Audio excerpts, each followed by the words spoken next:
battles. Should we own them all? We live in a world full of opposition, struggles, tug-of-wars, injustice, narcissism, selfishness, and self-centeredness. You gain victory one day, and the next, there is another battle to be won. We have spiritual battles, flesh-driven battles, and battles the world offers to us without a blink of an eye. When God looks down from his throne, what does he see? Does he see the warfare and gasp? Or does he see his hand of victory that conquers all? Shouldn't that be our position as well, since we are spiritually positioned with him in heaven? Does every battle need to be fought? Or does God want us to be still at times and see his hand move on our behalf? Be still and know that I am God doesn't have to mean sitting on a log waiting for God to move either.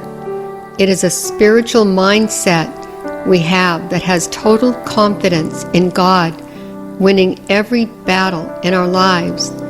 We can trust that God is strategically placing our steps where they need to go and giving us the faith to see our victory here and now. Prayer is our most important weapon we could ever have. We don't take it into our hands to go into battle without God. In Joshua 7, Israel went to battle with Ai. They ran, having 36 men killed. Joshua tore his clothing and asked the Lord, "Why did this happen?" The Lord told him that the Israelites had taken things they were not to take. Next time you are facing a battle, ask God how he wants you to fight this battle, whether standing still in prayer or with his direct instructions in how to proceed. It always has to be covered in prayer and sometimes fasting.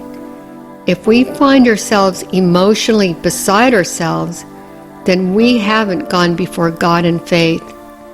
Do we believe he can get us through any battle his way?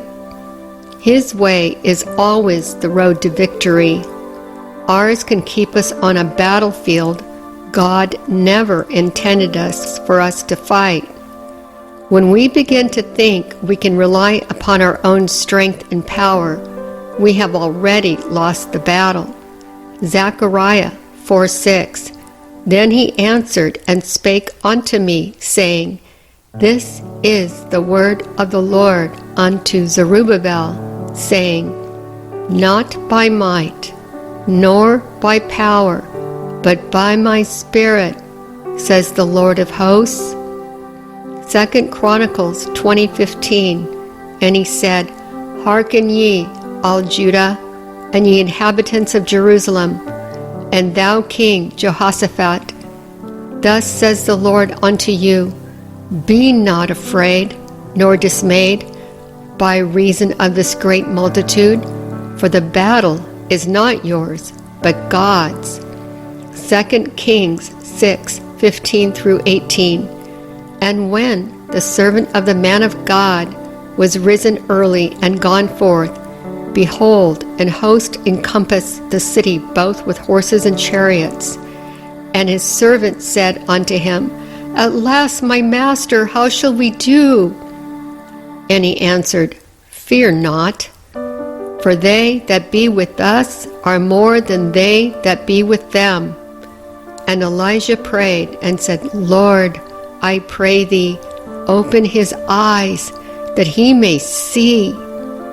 And the Lord opened the eyes of the young man, and he saw, and behold, the mountain was full of horses and chariots of fire round about Elijah.